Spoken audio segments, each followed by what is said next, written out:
kekasih Kristus, kembali kita berjumpa di dalam pelayanan Goshen Church. Hari ini sebelum saya kabarkan kebenaran firman Tuhan, bagaimana kabar saudara hari ini? Pasti diberkati Tuhan. Haleluya, puji Tuhan.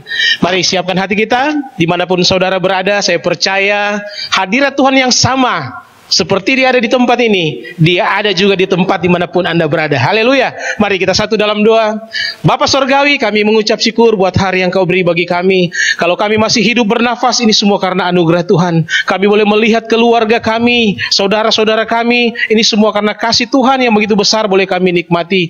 Hari ini Tuhan, biarlah kami boleh menikmati lagi makanan surgawi. Kami percaya hadirat-Mu bekerja atas kami dimanapun kami berada. Roh Kudus menemutraikan setiap kebenaran firman Tuhan. Dan kami percaya segala roh-roh jahat yang mencoba mengikat kami, mencoba mencuri setiap benih firman Tuhan, kami patahkan kuasanya hanya di dalam nama Yesus. Dan biarlah hari ini kami boleh dimerdekakan kembali. Setiap kali kami mendengar kebenaran firman Kristus, iman kami boleh bertumbuh dan semakin kuat di dalam Tuhan. Terima kasih Bapa, kami siap mendengarkan kebenaran-Mu. Pakai hamba-Mu sesuka hati-Mu. Biarlah apa yang tertabur benar-benar dari Engkau sendiri. Terima kasih Bapa, kami siap mendengarkan kebenaran firman Tuhan di dalam nama Kristus Yesus Tuhan. Semua kita yang akan dengarkan kebenaran firman Tuhan, sama-sama kita katakan haleluya, amin. Baik kasih Kristus, hari ini saya ingin berbagi satu kebenaran bagi kita. Saya ambil judul, di dalam kelemahan kuasa Kristus itu sempurna. Mungkin saat ini di dalam benak pikiran kita ada berbagai macam pertanyaan, ada berbagai macam pergumulan. Mungkin ada yang bertanya, aku tidak memiliki kemampuan lagi untuk mengurus rumah tangga saya. Aku tidak punya ijazah untuk bekerja di tempat yang terbaik. Aku tidak punya pengalaman apa-apa. Begitu banyak pertanyaan di dalam pikiran kita, sehingga kita merasa kita gagal, sehingga kita merasa kita tidak mampu, sehingga kita merasa akhirnya kita putus asa. Tapi ada kabar baik yang saya akan bagikan bagi saudara dan saya hari ini. Apa kabar baiknya? Tuhan senang memakai kita yang lemah. Amin. Tuhan Yesus akan memakai kita yang lemah. Mari kita sama-sama buka kebenaran firman Tuhan. Yesaya 40 ayat ke-29. Yesaya 40 ayat 29 firman Tuhan. Dia memberi kekuatan kepada yang lelah dan menambah semangat kepada yang tiada berdaya. Puji Tuhan. Jika Tuhan memanggil dan memilih seseorang, Tuhan tidak memilih melihat perawakan luarnya. Pasti saudara tahu jalan cerita tentang Daud. Kalau melihat perawakannya secara manusia, orang tidak memilih dia. Tapi Allah melihat kedalaman hatinya. Jadi Tuhan tidak melihat, Tuhan tidak memilih berdasarkan kata pendidikan kita. Karena justru pada kenyataannya, orang yang memiliki kepandaian, orang yang memiliki kecakapan, bahkan orang yang punya strata pendidikan yang tinggi, itu diubahkan Tuhan. Bahkan itu dihancurkan Tuhan. Belum ia atau Tuhan memakai kita. 1 Korintus 1 ayat 19 berkata, karena ada tertulis, aku akan membinasakan hikmat orang-orang berhikmat dan kearifan orang-orang bijak akan kulenyapkan. Coba lihat cara Tuhan. Tuhan tidak melihat stratamu. Tuhan lihat latar belakangmu. Seperti yang Rasul Paulus tulis, Tuhan membinasakan hikmat orang-orang berhikmat, kearifan orang-orang bijak dia lenyapkan. Sehingga Paulus juga berkata dalam 1 Korintus 1 ayat 25 sampai 29, sebab yang bodoh dari Allah lebih besar hikmatnya daripada manusia, yang lemah dari Allah lebih kuat daripada manusia.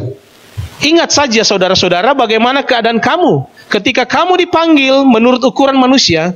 Tidak banyak orang yang bijak, tidak banyak orang yang berpengaruh, tidak banyak orang yang terpandang. Ayat 27.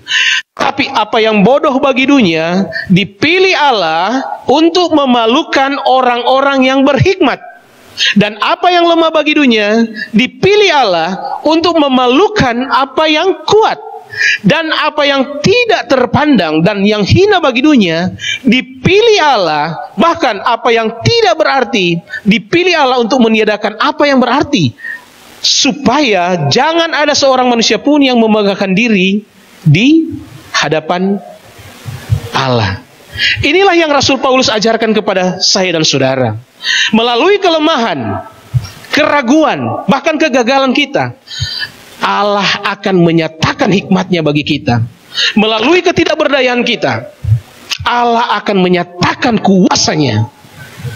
Kuasanya justru menjadi sempurna di dalam kelemahan kita.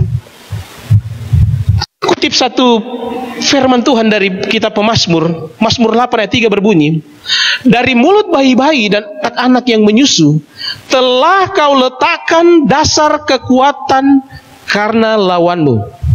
Dari mulut bayi-bayi dan anak-anak menyusu, telah Allah letakkan dasar kekuatan karena lawanmu, untuk membungkam musuh dan pendendam. Ayat ini dikutip Tuhan Yesus Allah.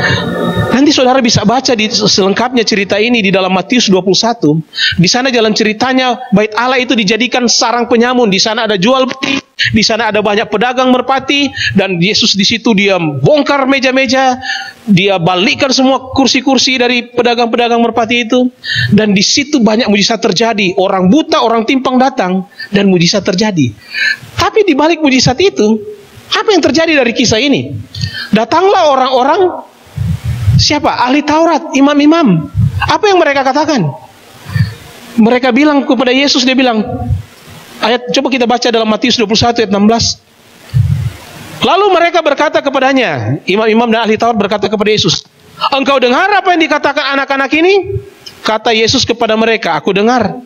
Belum pernahkah kamu baca dari mulut bayi-bayi dan anak-anak yang menyusu, engkau telah menyediakan puji-pujian? Para imam dan ahli Taurat, mereka bilang, coba lihat ini anak-anak ini berteriak, Hosana bagi anak Daud, Hosana bagi anak Daud. Mereka seperti marah. Siapa sih para imam dan ahli Taurat? Pandang, mereka adalah orang-orang terpelajar. Kenapa Tuhan menulis, memberikan firman ini bayi-bayi dan anak-anak menyusu? Siapa anak-anak menyusu dan bayi-bayi ini? Mereka itu adalah golongan yang terlemah, golongan yang tidak punya kekuatan apa-apa, golongan yang hanya butuh disuplai. Mana ada bayi yang bisa menghasilkan sesuatu? Mana ada anak yang masih menyusui sudah bisa membantu orang tua? Tidak ada. Jadi di sini sepertinya Allah ingin mempermalukan orang yang bangga dengan statusnya, orang yang merasa terpandang, orang yang merasa punya hikmat yang tinggi, orang yang merasa strata pendidikannya hebat. Tapi Tuhan menggambarkan di sini, dia memakai makhluk ciptaannya yang terlemah, yaitu bayi-bayi, anak-anak menyusui, untuk membungkam mulut orang-orang terpelajar, membungkam mulut-mulut orang yang katanya berhikmat. Ini yang Yesus kutip. Nah, kita akan belajar, kita lihat dalam Alkitab ini. Ada beberapa orang, saya cuma ambil ada beberapa orang-orang yang Allah pilih menurut kehendak Tuhan, cara Tuhan. Kita lihat Rasul kasih karunia yang paling dahsyat. Hampir 2/3 perjanjian baru dia tulis. Saya rasa semua pasti tahu. Rasul Paulus. Kita tahu Rasul Paulus ini, itu dia adalah orang yang termasuk orang yang berpendidikan tinggi. Kenapa? Karena dia adalah didikan dari seorang rabi yang namanya Gamaliel.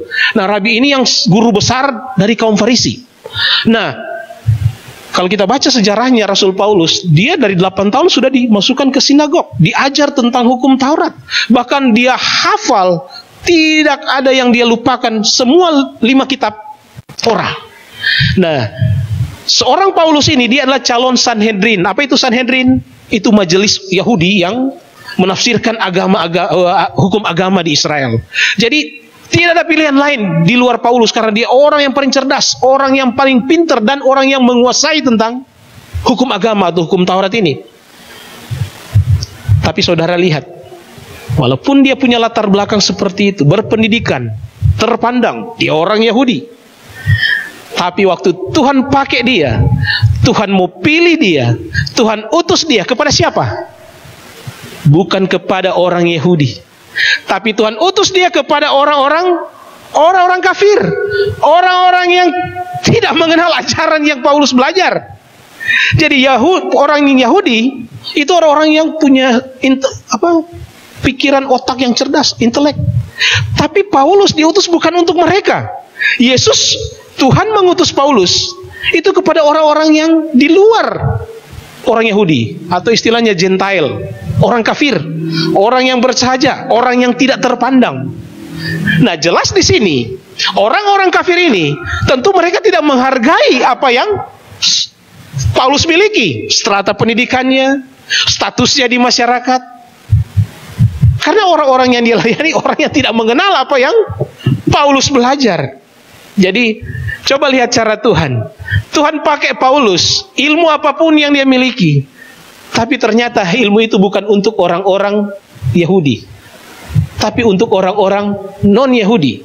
Nah, semua kekuatan, kebanggaan yang Paulus peroleh kelihatannya sia-sia.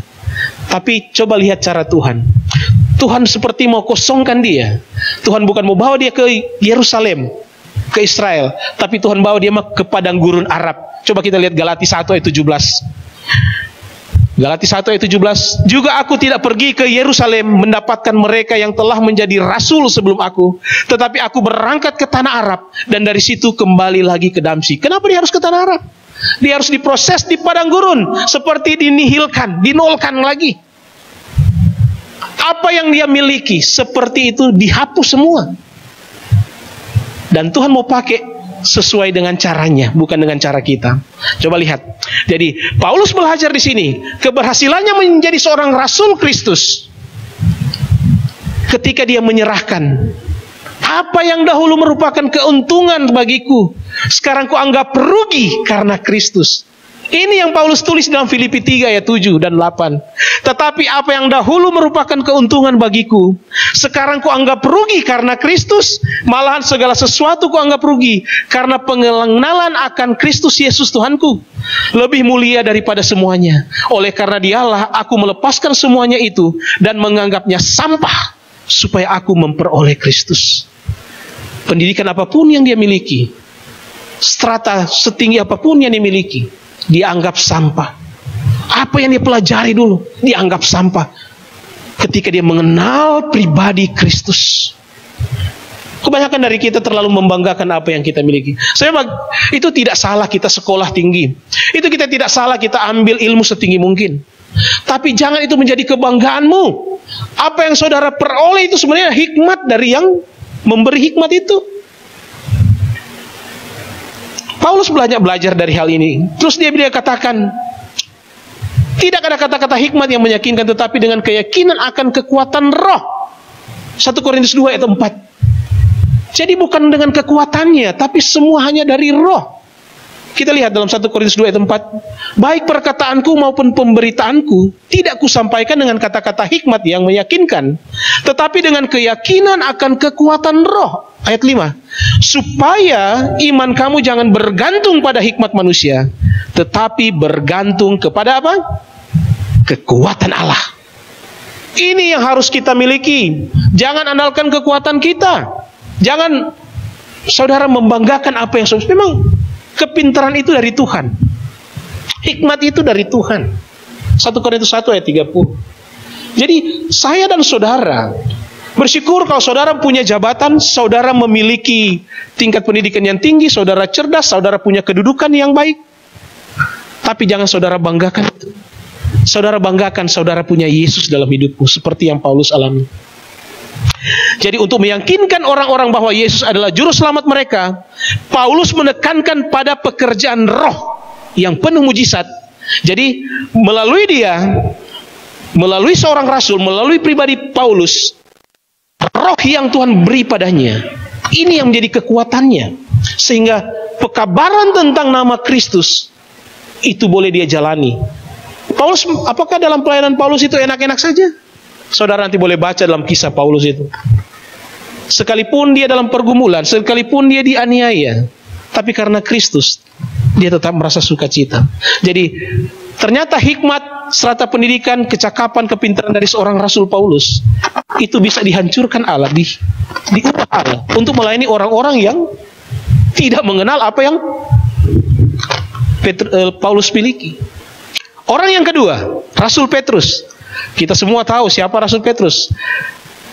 Dia diutus Tuhan bukan untuk orang non-Yahudi, tapi untuk orang Yahudi. Memang dia juga bergaul dengan orang-orang kafir, kalau kita baca dalam Kisah 10.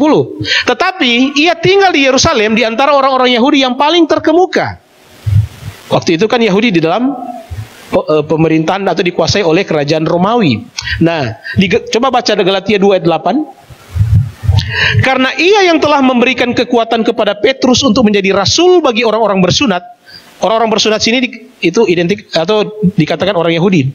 Ia juga yang telah memberikan kekuatan kepadaku untuk orang-orang yang tidak bersunat. Jadi Rasul Petrus untuk orang Yahudi, Rasul Paulus untuk orang non-Yahudi. Nah, apa yang menyebabkan Petrus beroleh kecakapan untuk tugas ini?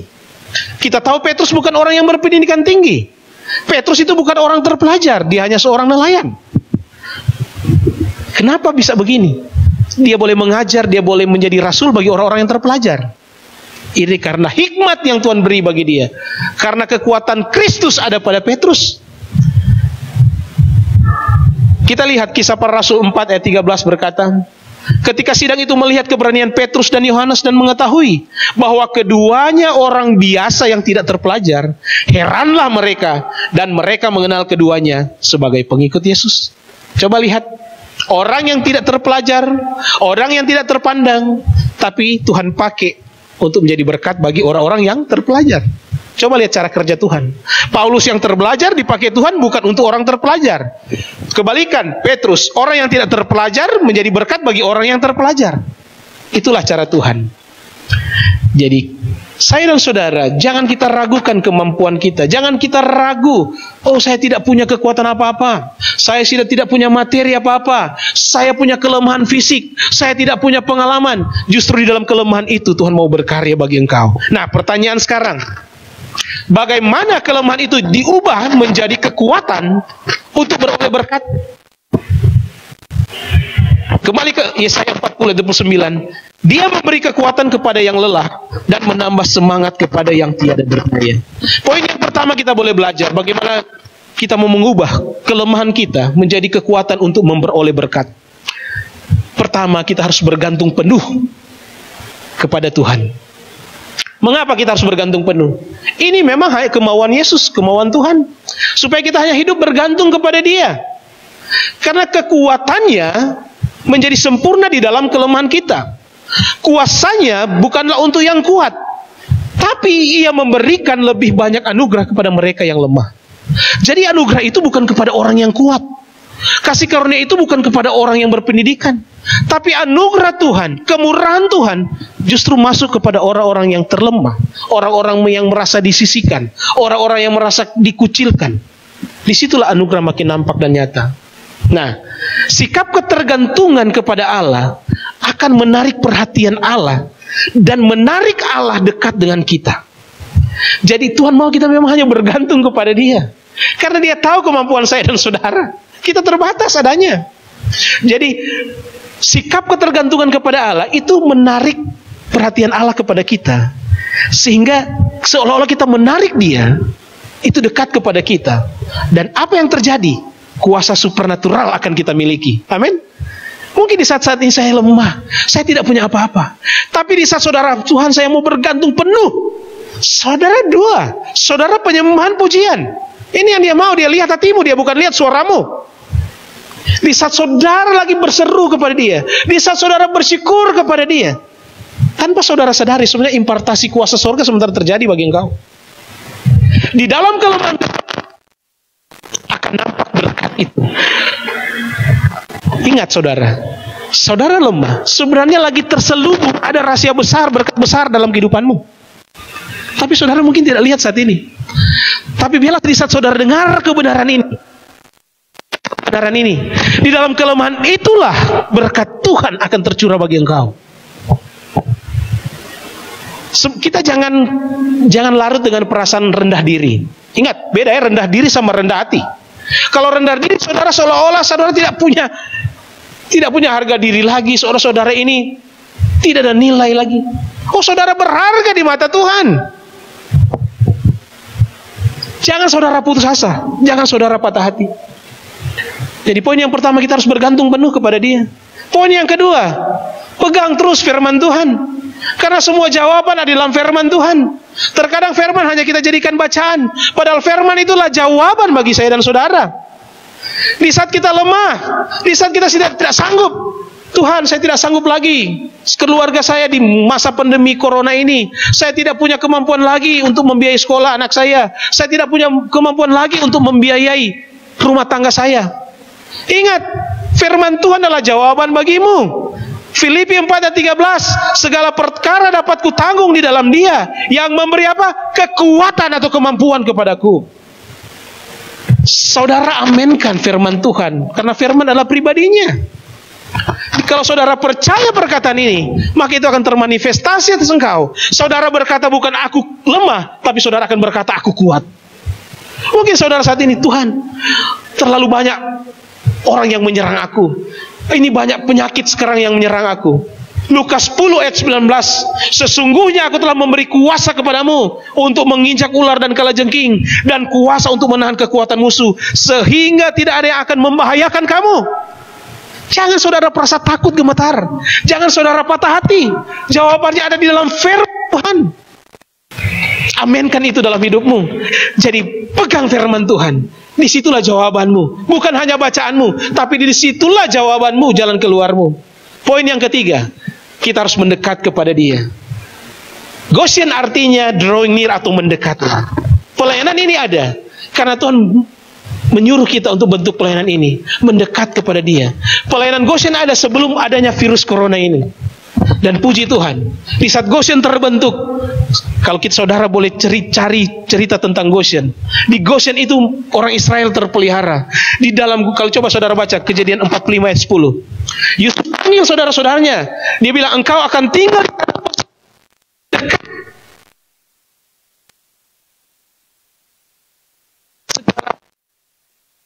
Supaya mereka terpelihara penuh di masa-masa kekeringan, di masa-masa kelaparan. Sekarang ini masa-masa kering, jemaat Tuhan. Kering dalam pendapatan, kering dalam sukacita, kering dalam kesehatan. Saudara mau kemana? Mau minta perlindungan siapa? Dokter juga banyak yang mati waktu urus corona ini. Hanya datang kepada Dia, mendekat kepada Dia. Yakobus 4 ayat 8, mendekatlah kepada Allah dan Ia akan mendekat kepadamu. Jadi, jenis kelemahan yang Allah berkenan adalah bawa rasa ketergantunganmu kepada Dia. Kalau saudara mau bergantung kepada Dia, mendekat kepada Dia. Mazmur 91, sungguh hatinya melekat kepadaku, aku akan meluputkannya. Pegang janji-janji Tuhan. Janji Tuhan itu ya dan amin. Poin yang keempat, ini hal yang luar biasa saya akan bagikan kepada saya dan saudara.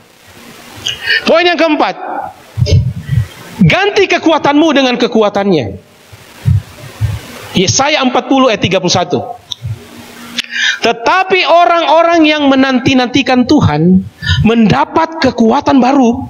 Mereka seumpama Raja Wali yang naik terbang dengan kekuatan sayapnya. Mereka berlari dan tidak menjadi lesu. Mereka berjalan dan tidak menjadi lelah. Kalau saya ambil dalam terjemahan King James Versi berkata begini. But they that wait upon the Lord shall renew their strength. Shall renew their strength. Dia akan baharui kekuatan mereka. Tapi lebih dalam lagi saya ambil dalam terjemahan bahasa asli, bahasa Ibrani. Kalau bahasa Indonesia katakan mendapat kekuatan baru, mendapat. Tapi dalam bahasa asli saya melihat artinya luar biasa. Kata mendapat di sini bahasa Ibraninya kalab. Kalab. Kalab artinya kalau bahasa Inggrisnya abolish atau menghapus, alter atau mengubah, atau change untuk mengganti. Nah, saya lihat kalau yang lebih cocok kita pakai kata change, mengganti. Jadi orang yang menanti-nantikan Tuhan akan mengganti kekuatannya dengan kekuatan dari Tuhan. Bukan kekuatannya lagi, tapi kekuatan Tuhan yang terjadi atasnya. Kalab, change, mengganti. Jangan pakai kekuatanmu, jangan pakai kekuatan dunia. Sekarang pakailah kekuatan Tuhan. Amin. Urabatakaramasika. Kekuatannya Tuhan. Karena orang yang menanti-nantikan Dia akan mendapat kekuatan baru. Orang yang menantikan Tuhan akan digantikan dengan kekuatannya Tuhan. Amin. Pengertian di sini bukan gabungan. Bukan digabung dengan kekuatan saya, dengan kekuatan Tuhan yang saya tunggu. Bukan. Kalau menggantikan, berarti di saat saya tunggu, kekuatan saya itu hilang, kekuatan Tuhan yang masuk, dan saya bekerja bukan dengan kekuatan saya lagi, tapi kekuatan ilahi yang bermanifestasi di dalam pribadi saya, anak-anak Tuhan. Haleluya. Jadi bergantunglah kepada Tuhan, pegang firman Tuhan, mendekat kepada Dia, dan ganti kekuatanmu dengan kekuatan Tuhan. Maka saudara akan melihat kelemahanmu akan diubahkan menjadi kekuatan yang super dahsyat, akan membawa berkat berkelimpahan bagi engkau di tengah-tengah kesulitan apapun. Ini yang Daud alami dalam kehidupannya. Jadi biarlah kebenaran ini menjadi berkat bagi saya dan saudara. Banyak hal yang sebenarnya saya akan bagikan, tapi ya biarlah nanti untuk berikutnya saya akan coba lebih rinci lagi. Tapi hari ini biarlah di dalam kelemahan kita, saudara jangan putus asa, jangan saudara patah hati di tengah kondisi apapun yang sementara saudara alami. Tapi ingat, kabar baiknya justru di dalam kelemahan itulah kuasa Tuhan akan sempurna bagi engkau. Di saat kelemahan itulah Tuhan akan mendemonstrasikan kuasa sorga bagi engkau. Puji Tuhan, haleluya. Jadi Rasul Paulus banyak menulis tentang anugerah demi anugerah yang dialami. Dan saya dan saudara boleh belajar dari pribadi ini. Jadi firman Tuhan katakan di sana, Paulus bilang, Tuhan, supaya aku jangan meninggikan diri karena pernyataan yang luar biasa. Aku diberi suatu duri dalam daging, yaitu utusan iblis untuk menggocok aku. Tentang hal ini, aku sudah 3 kali berseru supaya utusan iblis mundur daripadaku. Terus apa jawab Tuhan? Cukuplah kasih karuniaku bagimu, sebab justru dalam kelemahanlah kuasaku menjadi sempurna. Bukan dalam arti Tuhan senang kita terkapar-kapar, bukan. Tuhan mau kita memang hari ini berserah, berharap biarlah kekuatannya yang terjadi atas kita. Bukan kekuatan kita, bukan hikmat dan kepintaran kita. Jadi saat ini mungkin saudara dalam kelemahan, jangan berkata saudara lemah, tapi firman Tuhan berkata, katakan saudara adalah kekuatannya Dia. Jangan saudara katakan aku sakit, tapi percaya dalam Tuhan, bilur-bilurnya sudah menyembuhkan engkau. Katakan aku sehat, aku kuat, aku susah, aku miskin. Saudara harus berkatakan dengan iman, saudara kaya di dalam Kristus. Amin. Ini janji Tuhan, dan itu sudah digenapi oleh Kristus. Dan kita yang percaya ke namanya, kita terima semua hal yang Yesus sudah kerjakan bagi kita. Amin. Puji Tuhan. Biarlah kebenaran firman Tuhan hari ini itu menjadi berkat bagi kita. Roh Kudus lebih memeteraikan itu dalam setiap kehidupan kita. Puji Tuhan. Mari kekasih Kristus, kita satu dalam doa. Bapa Surgawi, kami mengucap syukur